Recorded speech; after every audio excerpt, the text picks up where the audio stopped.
All right, welcome back. Well, yes, indeed, we'll focus on developments in Edo politics. We've got Honorable Samson Osagie, who is a former minority whip, is a member of the APC right there. Good morning, and thank you for joining us today. Well, security continues to be a concern in this forthcoming elections. Many just wonder, in spite of what the police and INEC may have put up certain guidelines, they are still very much concerned about how politicians will conduct themselves or rein in their supporters on that day.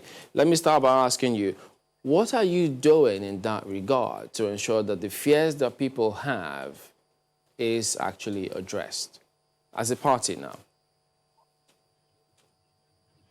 Good morning, Chamberlain and Maukwe. Yes, in Edo, there is some sort of heightened tension and anxiety about the forthcoming elections. And the unfortunate aspect of it is that the PDP candidates and his running mate are the architects of this heightened tension in Edo State. The APC and its candidates have continued to carry out their campaigns without generating any form of crisis or the other, because we have a campaign code, and that is that we would not support any act of thuggery, any act of violence. In the incidences you have had, quite a number of them, they have been caused by the PDP and its candidate. And it has been so for the past 1 year. So it is not even because of these campaigns. The governor and his deputy have continued to unleash mayhem through their voice in Edo State across the Senatorial District on members of the APC. It didn't just start today. And we have said that we will not be provoked to retaliate in any form. So today he's using the power of his incumbency, his authority as chief security officer to oppress the APC in Edo. And then he's the one to cry out first that the APC is the one causing crisis. There is no scintilla of evidence anywhere that APC members have caused any crisis, except, of course, their baseless allegation that has been going on. But I know the security agencies have been doing their best. What evidence do you have when you say they've been fomenting trouble in different local government areas? What specifically have they done? Well, from the reports we get, the people they have arrested that have caused troubles, a number of times, are supporters of the governor. That is the truth of the matter. And that's local government has. So what happened? Could you give us an example? Which of the local governments? What happened, and who were those arrested?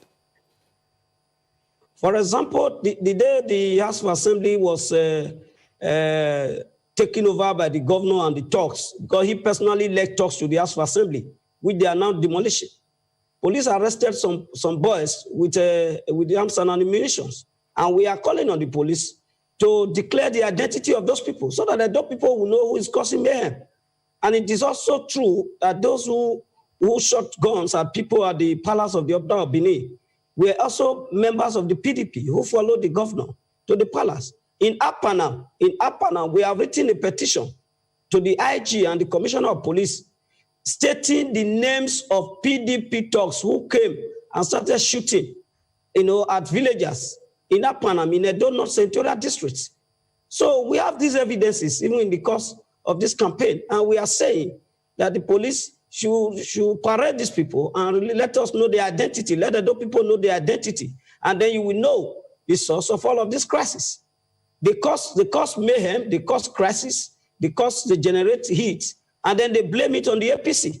Simply Honorable, someone listening to you now, just one moment. Just one moment. Someone listening to you now would say, well, this is what politicians say, because, of course, we hope to have the other side also join us shortly, because anyone listening to you would say it is good. I mean, you would say it is the PDP, and, of course, the PDP will also say it is the APC. For instance, I think it was last week or the week before, we've also heard the PDP say that, they are aware that your party is also cooking up trouble one how or another, and you probably intend, from some speculations they also have, to use the federal might against the people in Edo State. Well, I have told you that the incidences we have had is not whether we are hearing what they are doing. There's a difference between this is what we are hearing they will do. I am telling you that the incidences we have, and I've specifically mentioned them, that these incidences have been precipitated by PDP talks. Now, the speculation that, oh, APC is going to do this, APC is going to do that, is in the realm of speculation. And I know, for instance, the just DSS one moment, Honorable. Honorable, it was no speculation when they accused the APC of being the ones that fomented trouble at the palace of the monarch when leaders of the PDP visited the state. But you are also aware, if you watch that video clip clearly, that it was APC members who were shot at and who were taken to the hospital. So the point I made is that this crisis have been precipitated by the PDP talks and the governor supporters. I made that point very clear. And if APC have remained the victims of their attacks, so how can you conclude that their allegations are correct? Because in all of these encounters, the APC have been the victims. I can name them, a number of them, and you are aware. So we are not speculating. We have written petitions to the IG, and we have stated the names, identities of those who were responsible for the Apanam attack. And the police on their own have done a yeoman's job, by arresting some people with regard to the issue at the palace and at the House of Assembly. And they are cooling off in the police arms. So they are doing their best. But the truth is that the government is using the apparatchik of states and the resources of state to, gender propaganda against the opposition party. And we are saying, no, we are not involved in all of this. And we have stated it clearly, how they are planning to unleash mayhem in order to intimidate, in order to harass. So could you talk to us then? Tell us about this letter from the DSS addressed to Tony Adun, a.k.a. Kabaka, asking him to come with Osakwa Ereyo, Ehis Adams, Osaro, Idahosa, Okumbo Roberts, several others. All of them are members of the APC. Why is this? Yes. It was also, just that letter was the one published. There was also a letter written by the DSS to members of the PDP. And our members who have attended that interview have since returned home. It was like a friendly chat with the SSS. It wasn't because they were found with anything. In fact, some of the names you find on that list have not been part of the campaigns, have not been partaking in the campaigns at all. So the truth is that they cook these things up, accuse our people unfairly, and they have since gone invitation to see the security agencies. And they have come back. Did you say the names on that list were cooked up? They were cooked up because they were not involved in anything. They were not charged with anything. Of course, when you are invited by the police or the security agencies, you are obliged to honor the invitation. And I'm glad to inform you that our members on that list have honored the invitation, and they have interacted with the security agencies, and they are back in their homes. Okay. They were not arrested. They were invited. That's all. All right. Now we've got John Yakubu, who was a former deputy governorship candidate for the PDP in 2016. He was deputy to Isayama while he contested. He's also chairman of the ESA North Campaign Council for the PDP, joining us from Benin. Good morning, and thank you for joining us today. I'm not sure how much of what Honorable Osage said that you caught, but he did pointedly accuse your party, the PDP, of being the ones fomenting trouble and causing the heightened tension in the state ahead of the elections. Is that right? Well, good morning, Chamberlain, and good morning, viewer. I want to quickly say here that Sansi Usage should know that we are talking to Edo. We're not talking to strangers, we're talking to Edo, and talking to the world. And part of the Edo people that we speak to are even more aware of what we do here. So when we come to television to try to defend what is defensible, Edo people just smile. I can tell you here that the tigers and the lions that were introduced not too long ago are members of the APC. They came introducing themselves as tigers and lions. And that was not refuted by the party. And they encouraged them. Not only did they encourage them, they brought them together and asked them to ask a tiger and lion. And don't forget, Chamberlain, I want to appeal to you. when issues like this come up, I expect that the station should bring back records and videos of utterances of leaders of APC, like former chairman of APC, Adams Oshomole, who refer constantly and consistently refer to these tigers and lions as infantry division of the APC. Chamberlain, infantry division just don't go without arms and ammunition, and they be properly armed to the teeth. If they are the infantry division, I'm not saying it, I'm quoting Adams Oshomole, the former national chairman of APC, referring to these lions and tigers as infantry division of APC. And when that video happened, Chamberlain, 1 week after, the lions, the tigers attacked at the Oba Palace. And it is unfortunate that when myself and Samson Osagie are addressing Edo, and when we leave the television station like this, Edo people will sit down and begin to analyze and know who is speaking the truth and who is lying. He did mention just now, when you ask specific questions, of those who were invited. And I want to thank the SSS and the police for doing a good job, because all we need to do is to keep it on the board. It was good that these tigers and lions who introduced themselves were so invited, so that the air could be cleared. And that was done. And Samson Osagie said it was a friendly chat. If it was a friendly chat, I wonder why Samson Osagie was not invited. If it was a friendly chat, I wonder why other members of the party were not invited, but rather the SSS. No, but yeah, Mr. Yakubu, but he also did say that on the 19th of September, could you tell us directly now, if you can hear me, were members of the PDP not equally invited? That was not shown. That was not shown to us. Members of APC who were invited placed that in on social media, and we saw it. And I want to tell you, I completely assume that not just were these tigers and lions invited, I assume that the invitation extended to Oshomole was to also tell him to allow peace reign in Edo State. We know this. It is not. We are not just coming to television to say it. They know themselves. They have demonstrated it. And what I'm saying, like I pleaded with you, you can play back Oshomole. Even when this crisis started, he refers to these lions and tigers on national television as infantry division. Can you hear me, Mr.? Infantry division in the military. Could you answer the question as to, were members of the PDP not equally invited?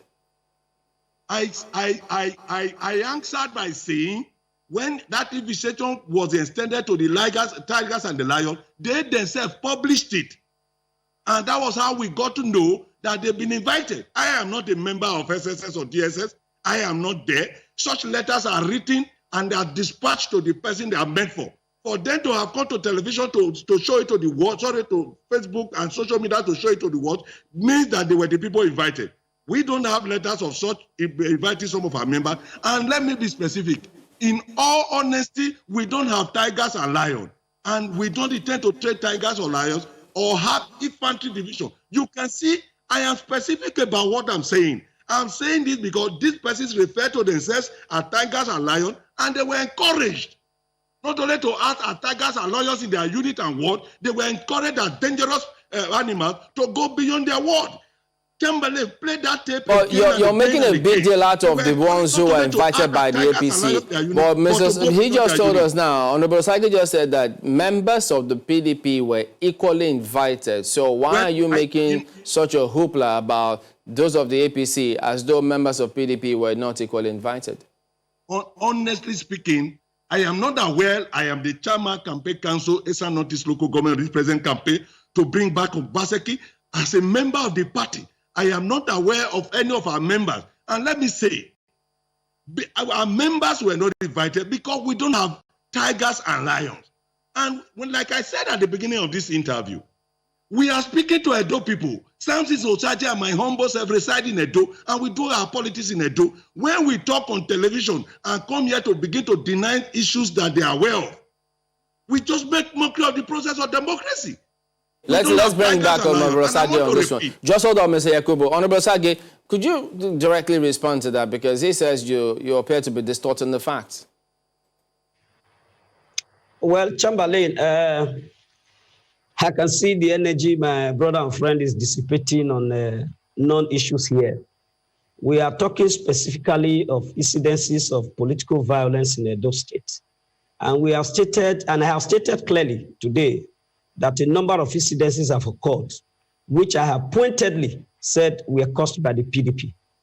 Now, I have been invited by security agencies in the past, come down to these elections, and that you are invited by the police on trump-up charges resulting from petitions does not make you a culprit.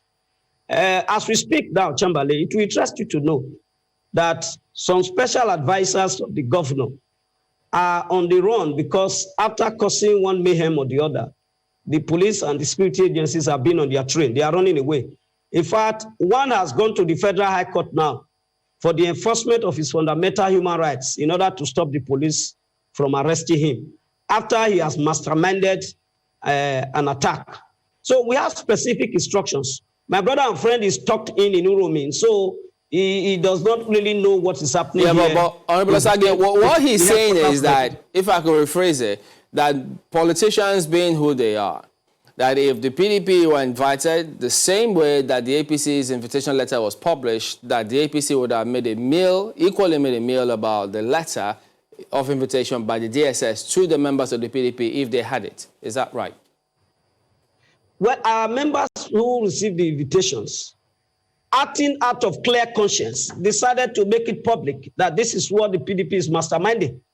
And I do not think that there is anything wrong if you are accused and you are invited. It's a sign of responsibilities, civility, and respect for law enforcement agencies to honor their invitations. If the PDP people decide to keep away their invitations and don't make it a matter of public knowledge, that is their own. But I am telling you that at the moment, have you seen a copy of the invitation letter by the PDP? I have not seen it, but our members who attended the interview with the DSS did mention to us that the PDP people were also there. Okay. So, and they have all returned home. Nobody's head back. So in this whole exercise, I am very sure that the security agencies are doing their best in order to put both sides on check, whoever. But from records and from what we know, all the incidences I have mentioned are caused by PDP. The shootings at the palace were done by PDP. The attack at the House of Assembly, where arms were found on talks, who the governor led to the House of Assembly, which they are now vandalizing, are talks of PDP. Is that a police? Are you quoting a police report in this regard? Is there any police report that says so? Intelligence report we also have.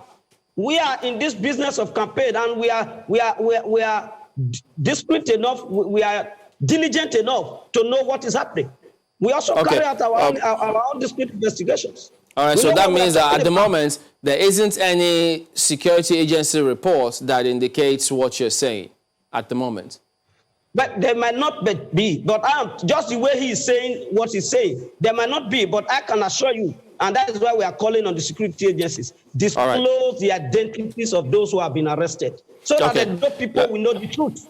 All right, Mr. Yakubu, well, he also did say before you came on that in Apama as Edo North that he pointedly accused members of your party as the ones fomenting trouble. Did you actually, are you aware of that case? I have listened carefully to Samson Osagie on these specifics, and I'm going to reply to specifics. One of the things Samson Osagie said was that in Apana, we caused the problem. The former chairman of the APC have also come out to say, oh, when we got there, when we didn't see people, we started shooting to bring people. Chamberlain, how do you fire to bring people together for a rally? How do you get to a village because you are not seeing anybody, then you start to fire? How possible is that? How do you not threaten people to come to rally? Put that aside. Take the second specific. Come to Obesedo. Chamberlain, look at the video of that incident. Those who attacked the governor of the state, it's unfortunate, were wearing T-shirts of POI and wearing T-shirts of APC and carrying the banner that carry a chieftain of APC, that is Osaze, the former chairman of Uredo. So when you see issues like this and something is saying no specific APC, PDP people were the people attacking, honestly, it's laughable. Secondly, I don't want to go the way of Samson when he said, oh, I'm domiciled in Eastern Northeast, I don't know what is happening to me. Let me pointedly tell Samson Osagie that by the grace of God, I was the deputy governorship candidate of PDP with Iseyamu in 2016, and I won 4 out of the 5 local government in this land. We won 5 local government in that election, and only one came from Edo State. I had 4 to my credit. So I am domiciled in Benin here. I have my businesses here, and this is where I am. And I do my politics here. So take that aside. I don't want to join issue with something Osagie that. But coming to specific issue as to those fomenting trouble, as to those who were invited, as to those who are lions and tigers, as to those who have infantry division in their party. Is something Osagie telling the world or telling the people that is not aware that the chairman, the former chairman, Adams Oshomole, informed the entire world that the tigers and lions are so introduced at the infantry division? Is he denying that fact? I have asked a question which I want to repeat here, Chamberlain. Infantry division in the military, what do they do? Are they democratic? So if something Osagie is coming on air, like I said at the beginning of this program, that we are talking to Benin and Edo people, is coming on air and telling the world, oh, we are not the aggressors. Edo people are the people to judge. Not Mr. Yakubu, just one moment. Just one moment. Just one moment. Are you aware? Just one moment. You are aware that everyone will say, okay, we want peaceful elections in Edo State. You are also aware that the INEC has said that, look, there may be a state of emergency declared if, the drums of violence continue the way they are continuing. I don't think this is what you want. What are you doing as a party, as a side in this election, to ensure that there is peace for this in the build-up to these elections and peace on election day? Thank you, Chamberlain. I want to implore you to watch all the campaign video of His Excellency Godwin Ogwuagbase Obaseki and point out whether there is any place or at any point in time he has preached violence. And let me tell you, what the APC is doing, which we will not do with them. We will not go that way. We will not go that way with them. We will not go that same road with them. What we want is a peaceful election. And what they are telling us, because they know that the people are not behind them, that the example of Kogi State will be repeated in Edo State. For Christ's sake, we don't want the example. We don't want people born in their houses. We don't want leaders of the party raised and their houses raised to the dot because of election. We are pleading with APC and the Lions and the Tigers. We are pleading with the former national chairman to please withdraw his infantry division. Once that is done, like the DSS is doing, we want a peaceful election. I have had so many elections. In the 2016 general election, we had a peaceful election, like I mentioned just now, where we had only 5 local government, 4 came from me. And let me tell you this, Chamberlain.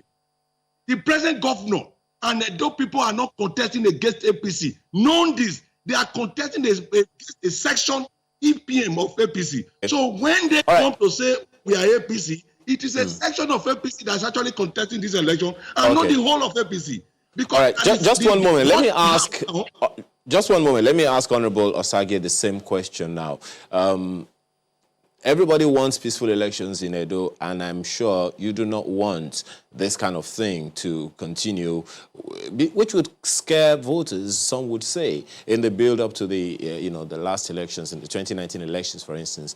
Edo is one of those states that have the amber security, concern, the second level of security concerns, meaning that about 42% of people thought that there could be violence in Edo or there could be peaceful elections in Edo. What do we do to ensure there is peace? There are peaceful elections in Edo. Have you made any overtures to the other side to ensure that we have a peaceful election? Thank you very much for your question. Let me make these few prefatory remarks. My friend keep talking about you playing the videos of former national chairman. And when you are playing those videos, please kindly also go back and play the videos of Governor Godwin Obaseki, where he gathered people together and asked them to go and deal with people ruthlessly. And who were he talking to? He was talking to PDP talks and PDP members. Now, they talk about national chairman as if he's on the ballot. He's not on the ballot. if they are afraid of the political clout of Comrade Adams Oshomole, then they have him to contend with in these campaigns, but he's not on the ballot. But like I've often said, there are always heightened tension when you are coming into elections in Edo. It has always been like this. But the security agencies, the joint security agencies, have always done their maximum best to curtail any infringement whatsoever. I'll give you an example. When the APC was about to do its primaries, which gave tickets to Pastor Sageze Iyamu, the governor of the state did interfere with the security process, asking them to stop it and try to use his talks. But the security agencies, we are on red alert. And on that day, that primaries was like a major election. Security agencies were everywhere, even when we were going to flag off our campaigns.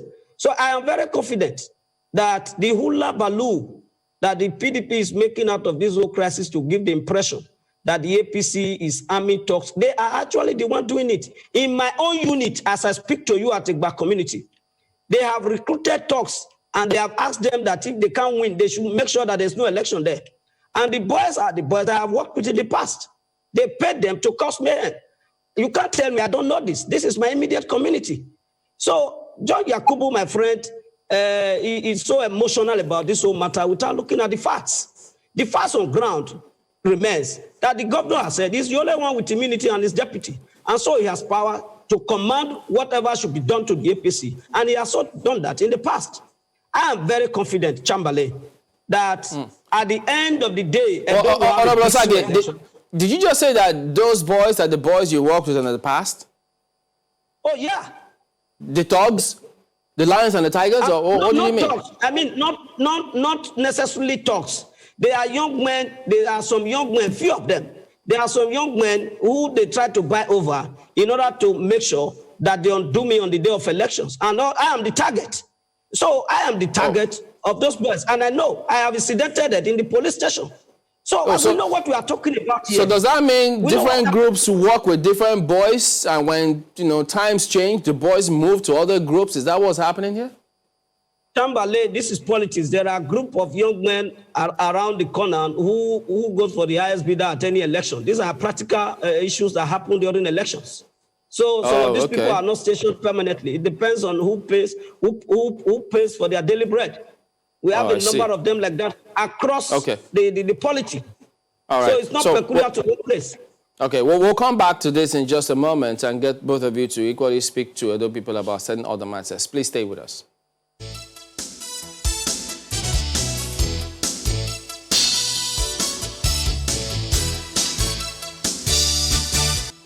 Welcome back. Well, Mr. Yakubu, let me ask you this. I mean, Honorable Osage just spoke about some thugs, but he also did say, PDP, yourself, you equally use thugs. So don't act as if it's just the APC that is guilty of this one.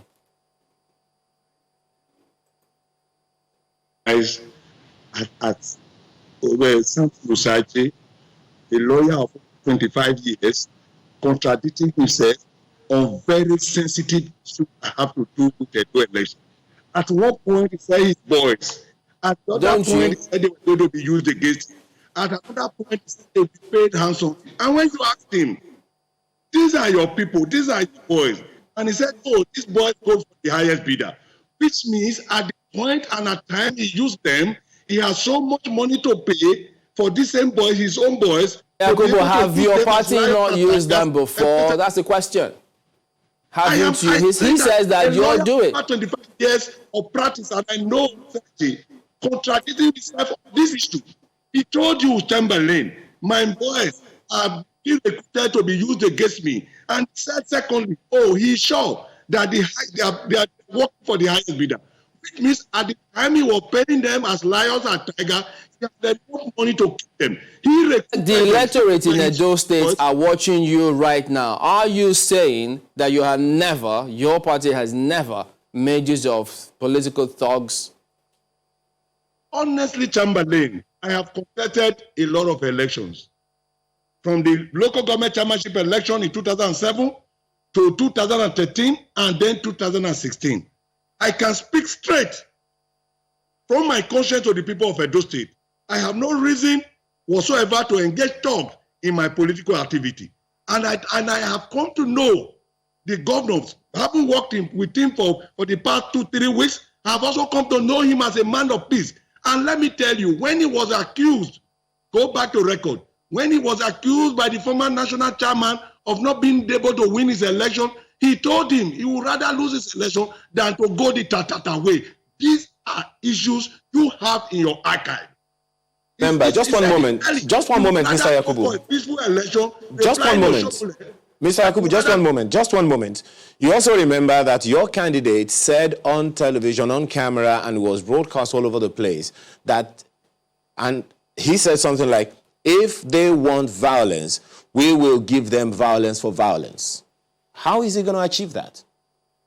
Let me tell you this, and let me repeat this to my brother Samson Osachi.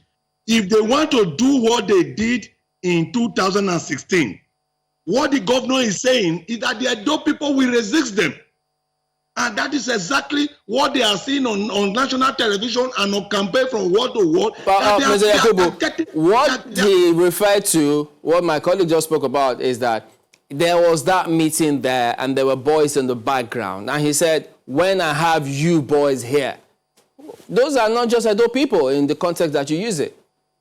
No, the meeting attended by His Excellency. No, like I said, His Excellency. Don't you address that pointedly? If Honorable Samson has spoken about it, why don't you equally just address it? I'm addressing that issue. I have just said that what the Excellency was saying is this, and I made my statement by telling you that what the Excellency said was that, look, if you, APC, you try to do what you did in the past, the Tatata way, Edo people will resist the Tatata way and make sure that their vote count. And I want to tell you that if they try to use their tigers and lions on that day, Edo people will not just fold their hands like they did in 2016, watch people armed to the teeth and destroy the police station in Edo State. Well, and you Honorable Osage, I mean, you all know yourselves very well in the States. What he is saying, does that resonate with you? How can it resonate when he is struggling to find an answer and find a way around the question you have answered? My dear brother, you see, John Yakubu, this is not a battle between me and you. There can be no battle between us. The truth is that the governor has not demonstrated a resolve for peace, because that particular meeting that he's talking about was a meeting with students of higher institutions across the state. And he was telling them that with them by his side, nothing can happen, and that the war be used to resist whatever or to cause whatever mayhem. So the point I try to make is that this governor, this candidate, and his party, they are people who do not promote violence, who do not promote peace. I'm sorry. They do not promote peace by their speeches, by their conduct, by their demeanor. And like you said, he has said times without number that people should be dealt with ruthlessly. And he was talking about those who do not agree with him for his second tenure. So he had carried that demeanor from the time he was fighting APC leaders and members into the PDP. And that is what exactly they are doing. The truth of the matter is that they are spending public funds to twist the narrative of the origin and the causes of the violence in Edo State. And I will say it bluntly, times without number, that Governor Godwin Obaseki, the candidate of the PDP, and his team and henchmen are the brains behind the political violence and the heightened tension in Edo State, not the APC on his candidate. And we have addressed press conference a number of times to that effect. And we expect that the security agencies in the state will do the needful, put all parties on check. The national chairman is crying about. The man went to the villa and came out to say, if anybody is caught promoting violence, either in APC or in PDP, they should be arrested. And that is the only way that people will be taught a lesson. A man who is not committed to peace cannot say that. You know, they find pleasure in drumming up his name all the time. But the man is a man of peace. And that is the truth of the matter. Could you tell us, now, both political parties and he can answer your questions. Okay, but both political parties are angling to lead the state and continue leading the state, as it were. Could you tell us, How does your party intend to drive or improve drastically the IGR of Edo State?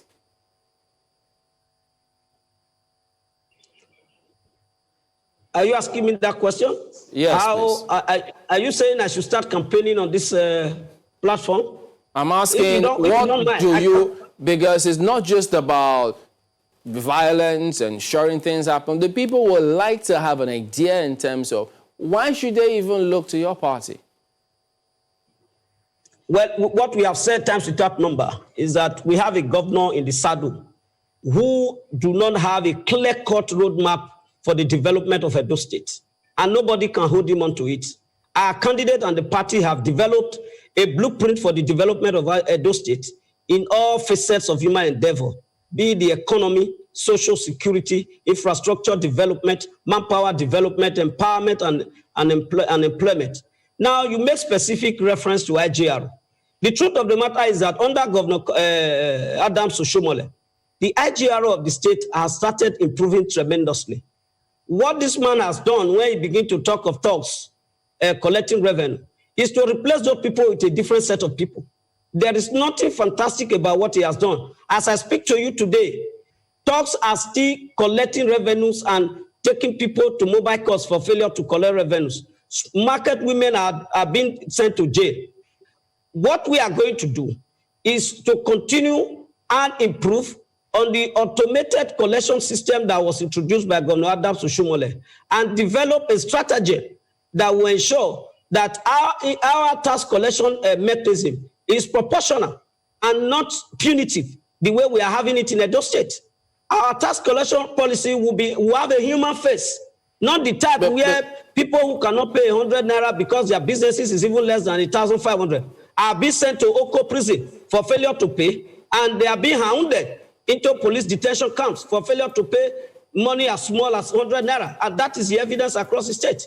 All right, so our candidate has a clear-cut roadmap to develop Edo State, and we are very confident about that. Let me take the same question to Mr. Yakubu. In addition to your response, also tell us how, because you might have discussed it in your party, how they intend to ramp up the IGR.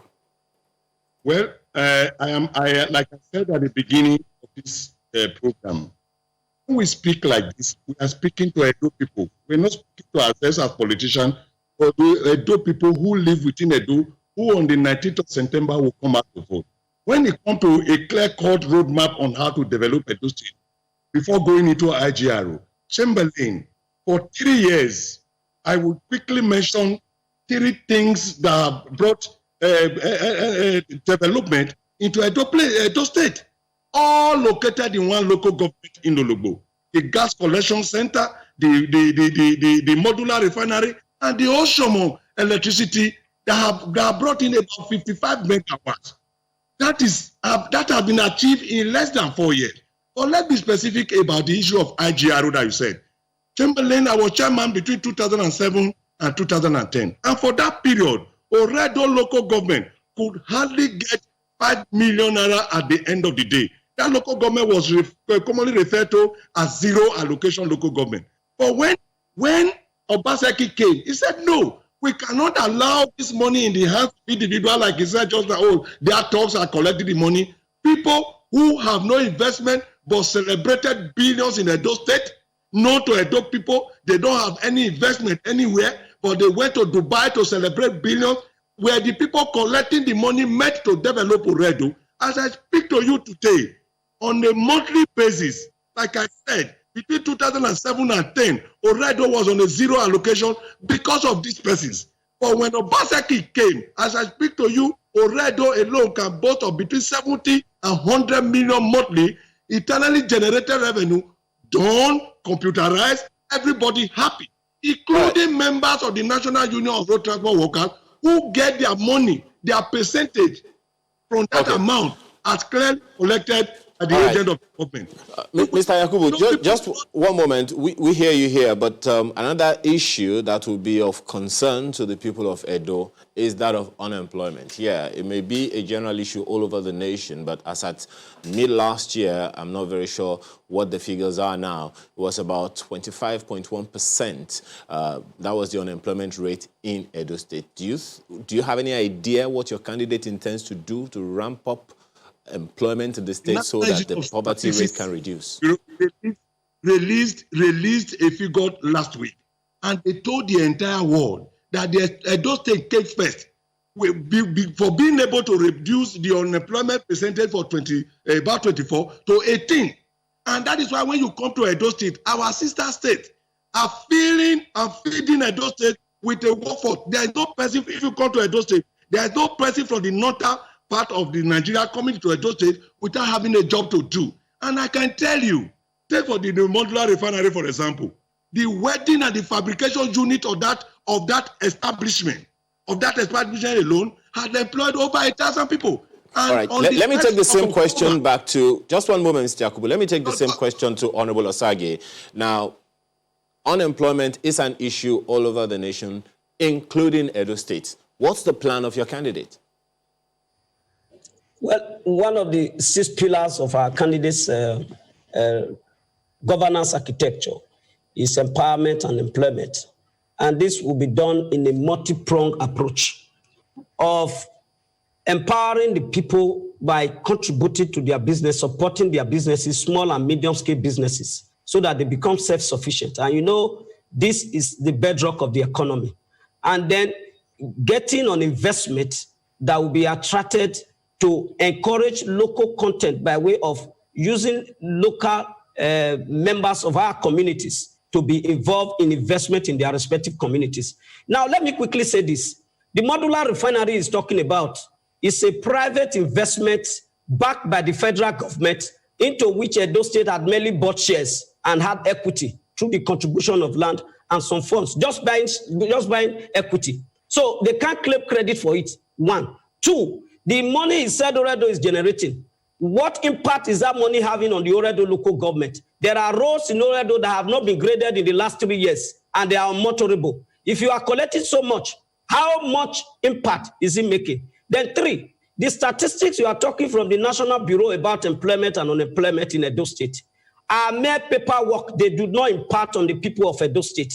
If you ask him now in his community, how many people have been employed? It is not a question of emergency issuance of letters of appointment for SSA on social media. That is not employment we are talking about. Gainful employment in Edo State is a hoax, it is a mirage. It doesn't happen. What you have is that the governor has thrown out figures. Well, just one moment. I'm not sure that I understand what you're saying. That can you clear that? Just one moment, Honorable Osage, because last year the unemployment rate was something in the region of 25.1%, and it has come down to something in the region of 12 or thereabout percent. Are you saying that those figures are not real? It came from the NBS. What I'm telling you is that what the NBS has done with the case of Edo State, that is the only one I can speak about, is that they have accepted the figure generated from Edo State, which, as far as we do know by our investigation, that those figures are not really the do, because there is no impact in that sector. The chief of staff to this governor did mention that as chief of staff, he wanted to find out the number of people that have been employed under Edo jobs in his local government. And he was refused and then begin to tag as an opposition within government. All these are not real figures. And they carry out trading of people and then they call it employment. It's a ruse. It's a hoax. It doesn't exist. Some of these things they're talking about, they are on paper. They have no impact on Edo people. That is the truth of the matter. And everybody knows this. I'm surprised John Yakubu is talking about working with the governor for 3 weeks and then he has gone to know him. He doesn't know the governor he's working with. That is the truth of the matter. He was our candidate in 2016 and we have been with him for 8 years before he got elected as governor. John Yakubu. Hang on, Mr. Just a minute, Mr. Sage. Let him give us his concluding thoughts so we can equally just wind down. Mr. Yakubu, go ahead, please. Well, I am surprised, if not shameful, that a former member of the House of Representatives is saying that the National Bureau of Statistics figures are made up. And I really don't know how to explain that to the people. And when a person of Samson Osaje standing and a former member of the House of Rep is disputing figures from the National Bureau of Statistics, man, I think it is shameful. Having said that, I don't want to go personal to say the number of persons I have employed because of the enabling environment provided by the government led by Nosakare Godwin Obaseki. But I want to let you know, like I said just now, we are not speaking just to channels or to the three of us on this program. We are speaking to Edo people who, by the grace of God, are aware of what is on ground. If the governor is, like he mentioned, the modular refinery and said, Chamberlain, let me quickly say this. Before the one in Edo State took off, there are over 30 or 40 licenses issued to people to establish modular refinery. It is the only one in Edo State in the past 3 years that have reached 75% completion. I want my friend Samson Osaje to point to another modular refinery that is being constructed right now. All right, gentlemen, we thank you both. Mr. John Yakubu, former deputy governorship candidate to the PDP, that was when Ozie Yamu was contesting, and he's also chairman of ESA North Campaign Council of the PDP, and Honorable Samson Osaige, former minority whip member of the APC. Thank you both for talking to us today. All right, then. We'll be back in just a moment. Stay with us.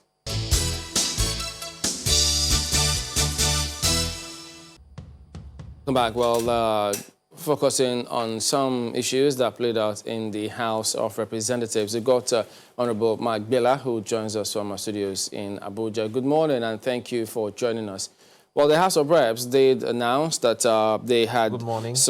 Good morning. They had suspended, they put on hold all investigative and committee hearings till after resumption from annual vacation. And I think you're supposed to resume on September 15.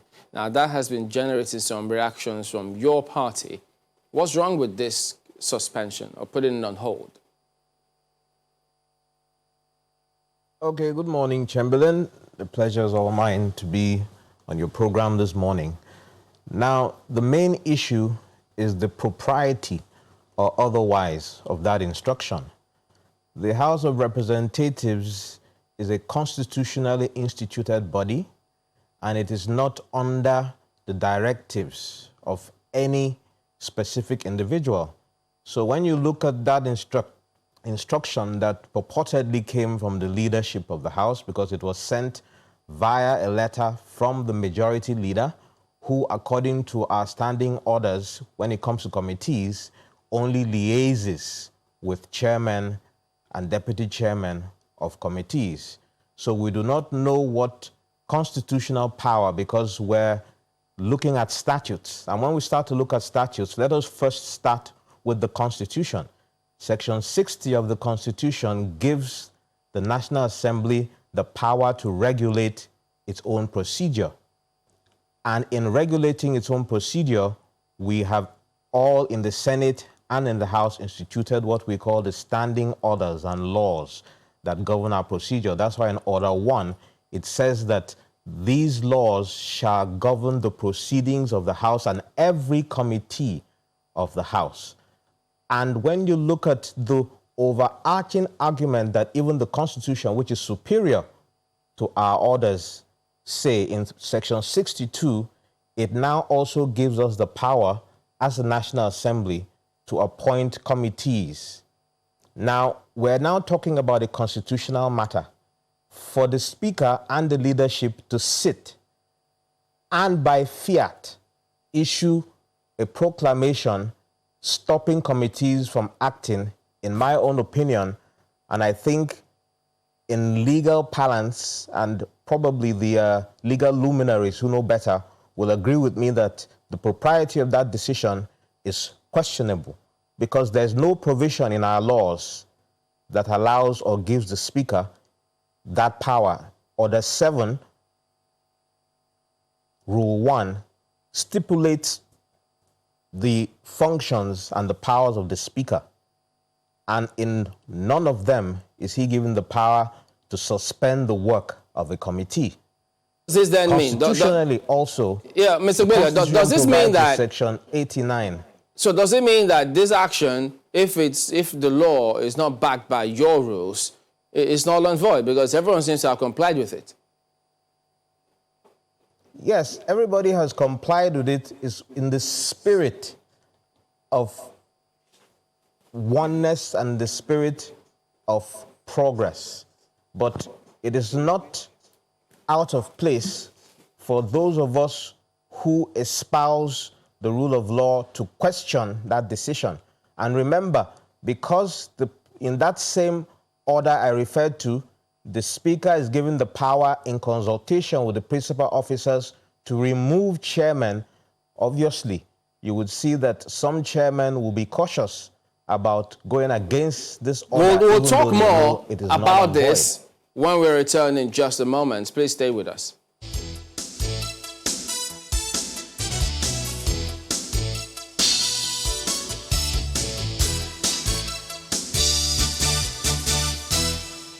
We've since been joined by Honorable Akin Alabi, who is the Chairman, House Committee on Intergovernmental Affairs, who joins us via Zoom. Good morning, and thank you for joining us today. Well, Honorable Gbele just said categorically that directive by the Speaker negates the House rules and the Constitution, and as such should be null and void.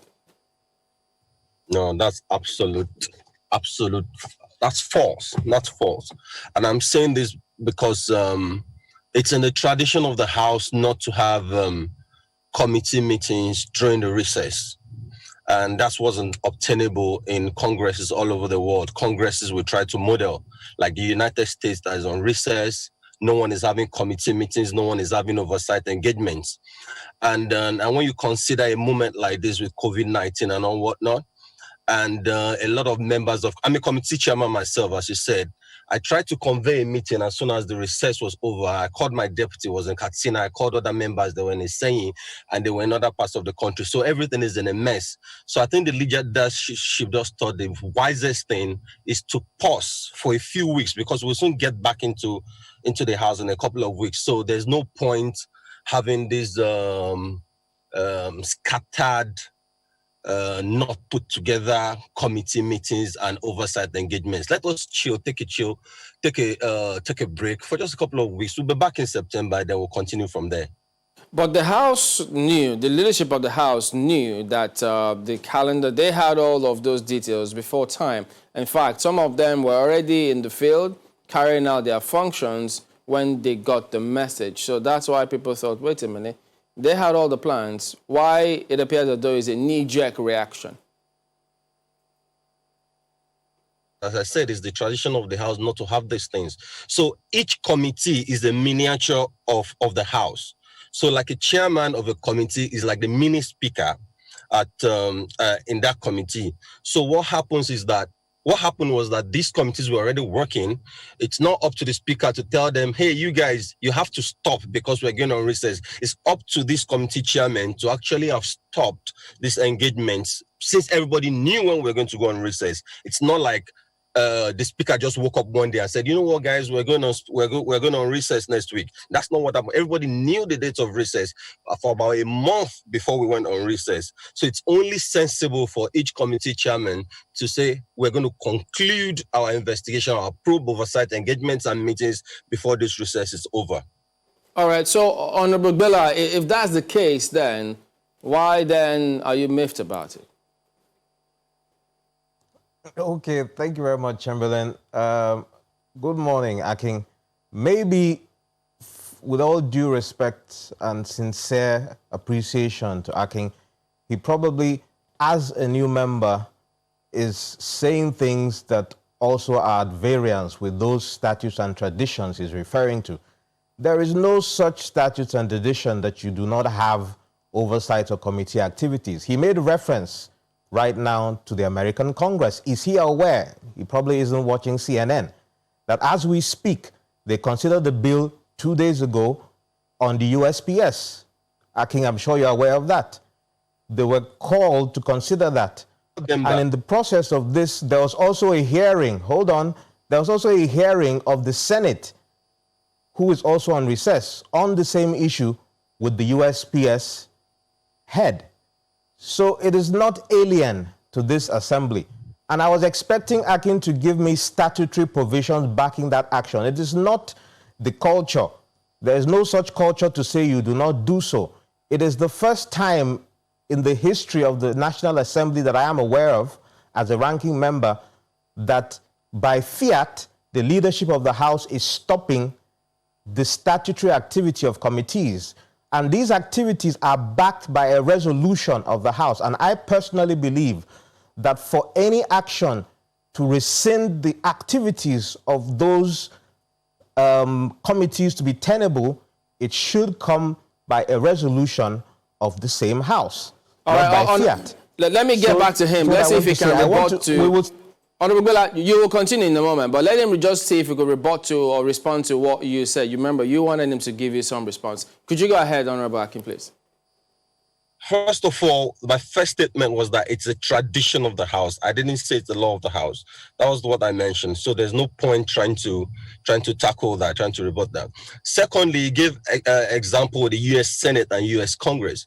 We all know that Nancy Pelosi, the Speaker of the House, is the one that called members back for these special sessions.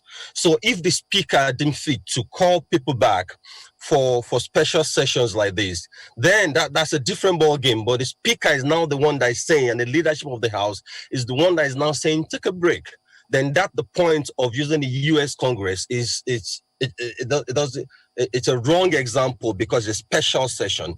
So the Speaker has the power. He's the Speaker, the leadership of the House constituted these committees, right? When a committee is going, when a committee oversight or probe is going on, the Speaker even has the right to come in and tell the chairman of the committee to step aside, and the Speaker will sit in as the head of that committee at that time. So if the Speaker says the committee should take a recess, then he has the power for the committee to take a recess. Just the way the committee chairman, if the committee chairman says, you know what, this committee, we are going to take a break till 3 weeks' time, the committee chairman has that power. So if the committee chairman has the power to put his committee on recess for 3 weeks, then definitely the Speaker, who is the chairman of all committees, definitely has the power to tell each committee to go on break. The Speaker that can tell the entire House to go on break definitely has the power to tell the committees to go on break. Okay, Honorable Bella, you are making a point. Could you go ahead with that?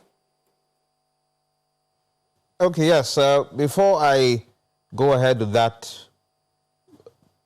trend of thought, I would like Akin to please, as we go ahead with this conversation, refer me to those provisions in our laws, because I can refer him to Order 17, where it categorically stipulates who should chair the proceedings of a committee.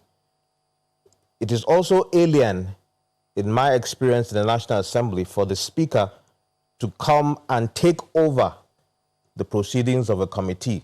If this is done, it is not because it is the powers that are conferred on him. Remember, we are equals. He is not our superior.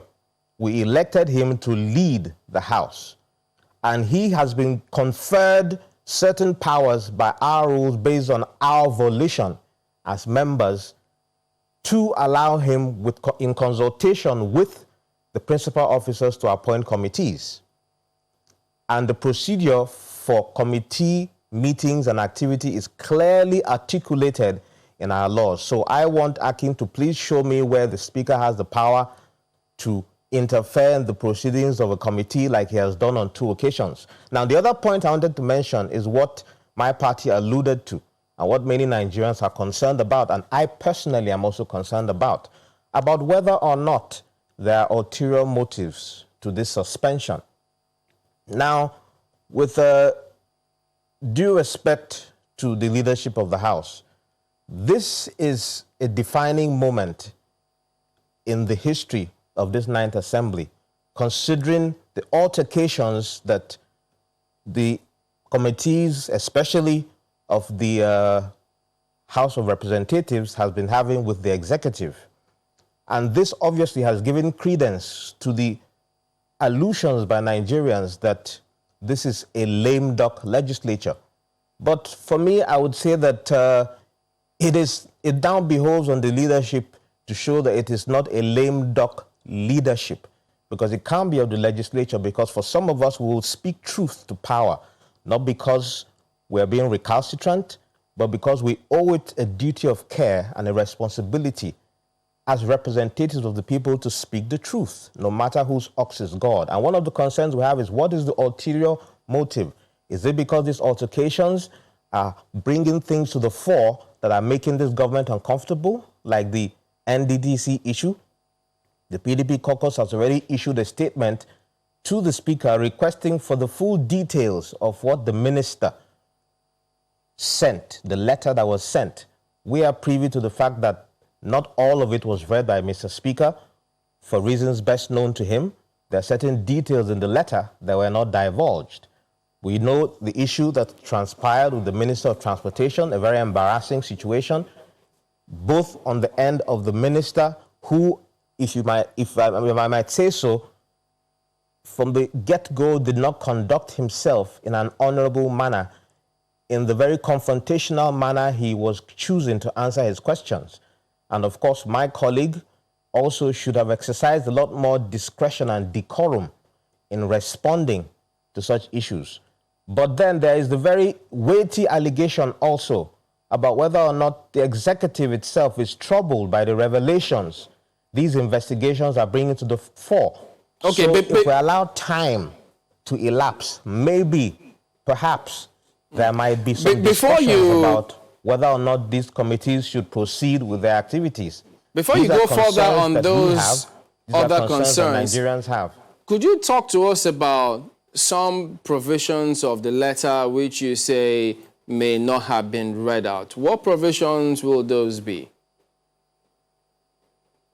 Yes. Now, the letter, specifically those provisions I'm talking about, have to do with the naming of specific members and the naming of some projects that were paid for ostensibly, because like I said, this is still open to conjecture, on behalf of certain members. So we believe that for the sake of transparency, even if there are still allegations, they should have been made public transparently to Nigerians to see that there's nothing we are concealing as a legislature. How do you know that those provisions were not read out or that they exist? Sorry? I didn't get that, Chamberlain. How do you know that such provisions exist and were not read out? Oh, no, because we are privy to and got a copy of the letter as well as the caucus. And I'm sure you must have seen the press release by the caucus in this regard. So I am just responding based on that, revelation that we are privy to. Since you are equals, as you say, in the House of Representatives, have you in any way made this representation to the leadership of the House of Representatives in the name of openness, as you spoke? Yeah, definitely. It has been in the media for over a week now. A formal letter was communicated to the Speaker. Like I said, unfortunately, in this administration, our very constitutional, rights are being trampled upon. But we will not be intimidated. We, as legislators duly elected by our people, sent a formal letter as the PDP caucus to the Speaker, which unfortunately I'm not certain he has responded to. I don't think he has. But this statement was already in the media before I came to today's program. So I think you should also have been privy to it. It was a formal letter as the PDP caucus, so we did not mince words in communicating this to the Speaker and to the leadership of the House.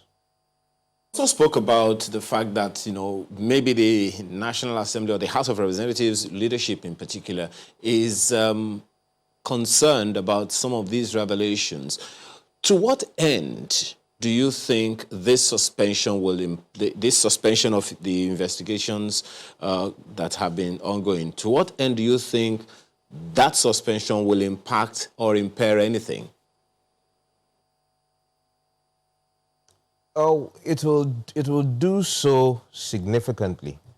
And I say so with every sense of responsibility.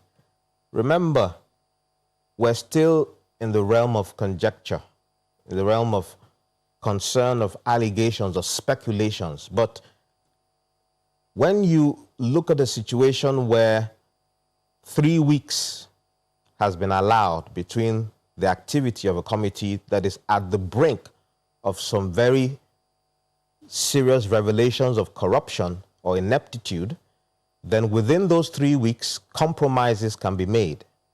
Within those 3 weeks, people can be appealed upon. Offers, overtures can be made to those carrying out those investigations to compromise. This is Nigeria. Let's bring in Honorable Alabi on this one. Okay, just a minute. Well, Honorable Alabi, he did say that he can cite all the 17 of your House rules, but that the part where you spoke about the Speaker can indeed go in is alien to him. So do you want to take it from there, citing specific provisions before you go ahead and respond to the other matters?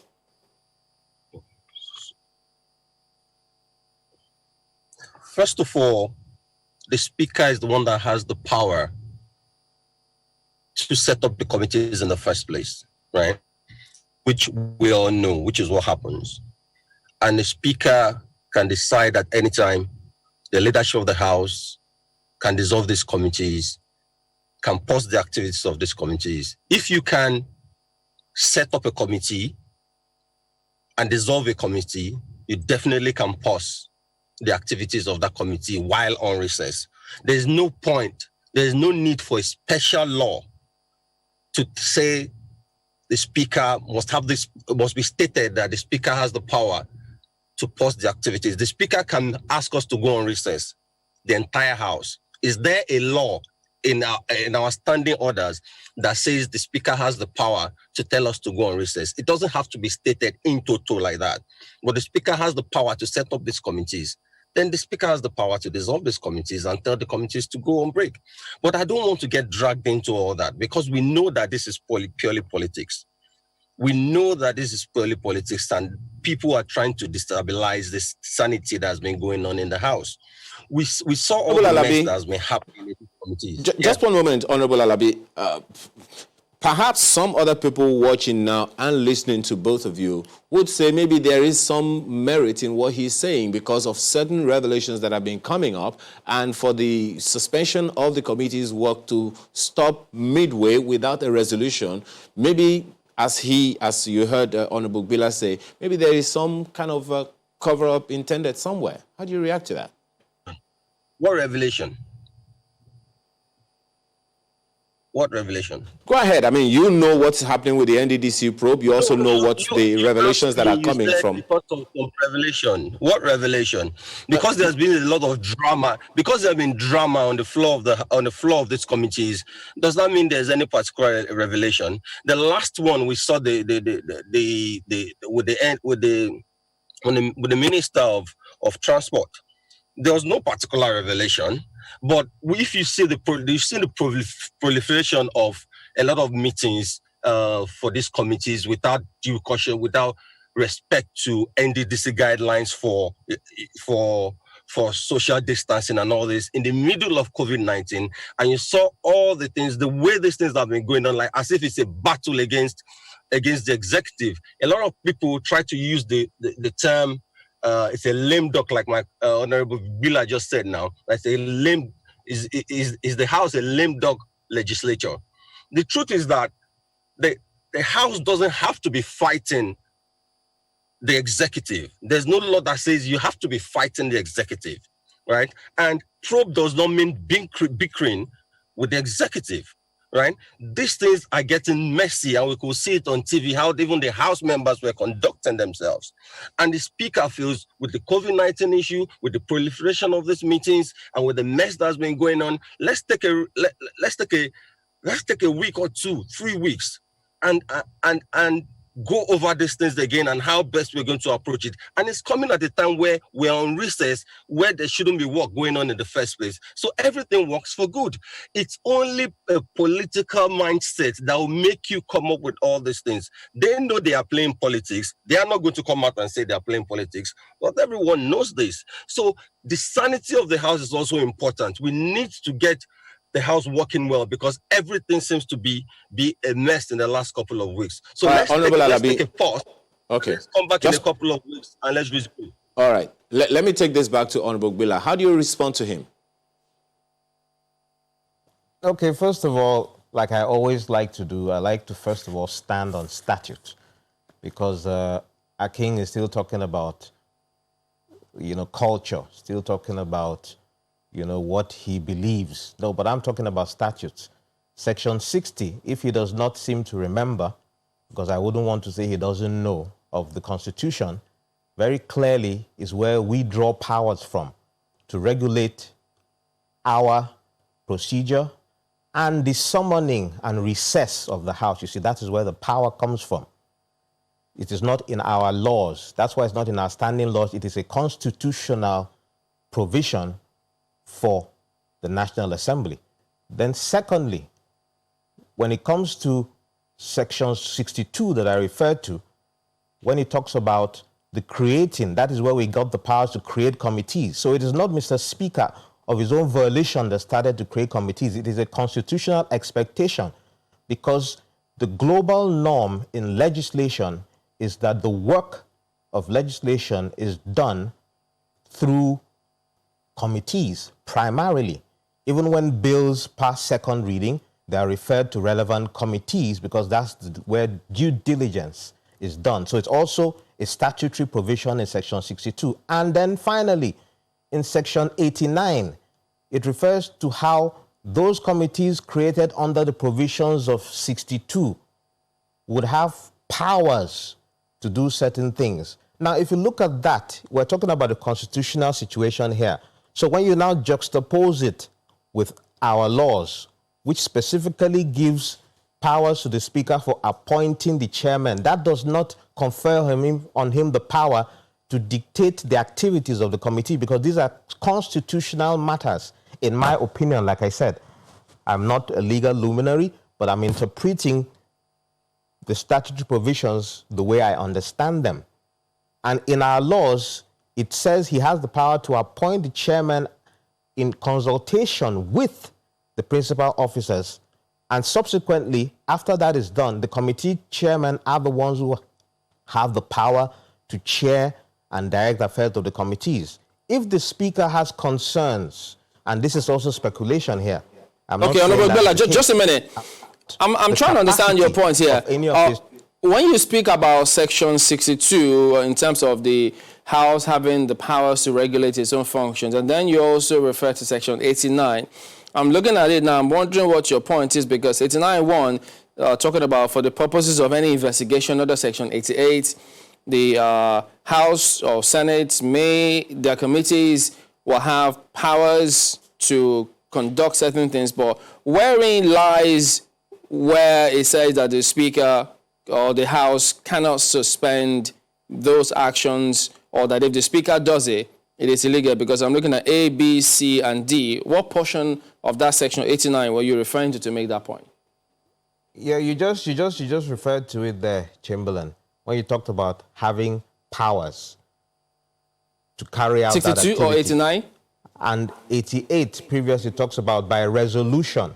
So what I'm trying to say here is, it is a resolution of the House, on the floor of the House, that gives committees the inherent powers.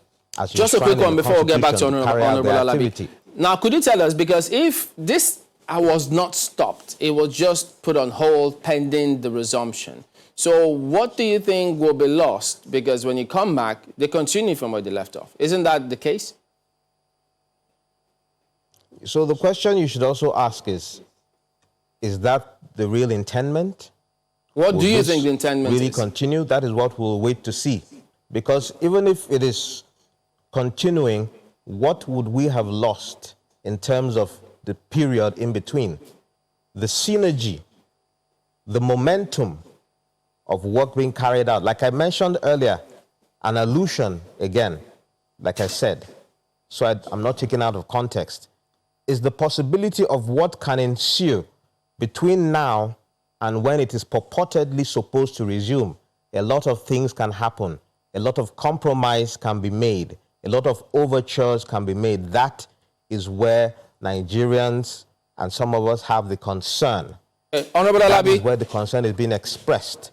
Okay, well, could you speak to those concerns which they say they've got?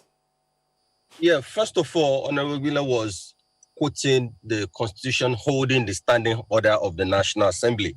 I'm glad that you asked the questions about the sections that I was quoting, because as I was quoting, I was opening the Constitution myself.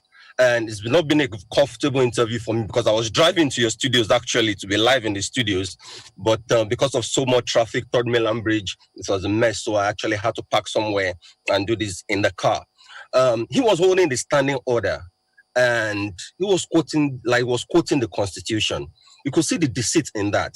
And the things he quoted, because he knows that a lot of people won't bother to go and check, it will sound like, oh, he has done his own work and he's quoting the laws and quoting the Constitution. And thankfully, you were able to open the Constitution and say the things he was saying doesn't even have anything to do with the point being raised. So you can see when I said that this is political and they are being mischievous. So we should take the allegations with a pinch of salt. Now, if there's anything that has been uncovered, any proof that has been uncovered, it can be brought out. It's not a 3-week vacation or 3-week recess that is going to stop anything. All these points are just watery. They are too watery in fact, it's something as the House leader made a statement, like this thing doesn't even deserve a response. But because a lot of this kind of news will travel fast, will go haywire, and people will start believing different things, that's why the House leadership decided to respond. There's no major point. They're just bringing in nerdos and making conjectures and trying to whip up sentiments in people. You can see from your own rebuttal when you ask those questions about the Constitution, you can see that all this is political. So I don't think 3 weeks of recess is going to affect anything. Everybody should take a break and we resume in September. It's a very simple situation. There's no reason to get political. All right, Honorable Akin Alabi, Chairman, House Committee on Intergovernmental Affairs, as well as Honorable Mike Billa, member of the PDP. Thank you both for talking to us this morning. Let's go ahead and take a look at some response that come from you, from what you have heard us discuss this morning. Henry almost sends in this first one, says, on the House probes, I saw the cancellation coming as the probes of the MDAs amounted to probe of the Buhari administration by default. The legislators again lacked the tact and skills and the environment. If the FG has nothing to hide, let the probe continue. Badong Joshua says, hearing from the two sides in the studio this morning, I could hear the sound of drums of war. That's talking about the Edo elections as Edo State decides. In all these, accusing fingers should be pointed at the youths for allowing themselves to be used as thugs. Nakwe? And Imonoka Enakena says, what's at stake in Edo politics is the people's commonwealth. I hate to say that neither APC nor PDP has addressed real issues like health, education, crimes, and economy. They must harness the state's abundant natural resources and use it to reflate the economy.